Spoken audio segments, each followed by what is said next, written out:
पुढची बातमी बघूयात।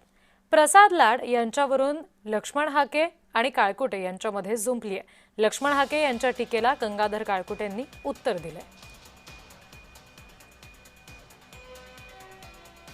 प्रसाद लाडांनी काम करावं, हॉटेल चालवावं, राजकारणाचा पुढाऱ्यांचा फायदा घेऊन अजून त्यांनी अंबानीच्या पुढे जावं, त्यामध्ये आमचं दुमत असायचं कारण नाही। पण आरक्षण, जरांगे पाटलांची मागणी, कॉन्ट्रावर्सी, जरांगे पाटलांचा समावेश ओबीसी मध्ये झाल्यानंतर ओबीसीचं झालेलं नुकसान, यातली काही काडीची तर अक्कल आहे का या प्रसाद लाडांना?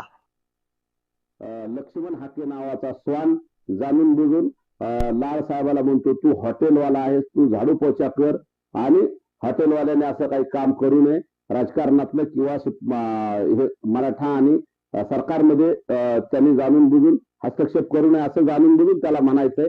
त्याच्याहून त्याची हॉटेल व्यावसायिकाबद्दल काय भूमिका आहे आणि जाणून बुजून हा सतत मनोजदादावर कसा भोंकत असतो याचं हे उदाहरण आहे। प्रसाद लाड खूप मोठे उद्योगपती आहेत, ते त्यांचा उद्योग त्यांच्या उद्योगाच्या ठिकाणी करतात आणि ते मुख्यमंत्र्याचे दूत म्हणून किंवा राज्य सरकारचे प्रतिनिधी म्हणून तिथे आले असताना किंवा समितीचे उपसमितीचे प्रतिनिधी म्हणून आले असताना तुझ्या पोटात दुखायची गरज नाही, जाणून बुजून तू मनोजदादाबद्दल आणि प्रसाद लाड साहेबाबद्दल अतिशय खालच्या बाबतीत बोललास, त्याच्या या कृतीचा मी जाहीर निषेध करतो।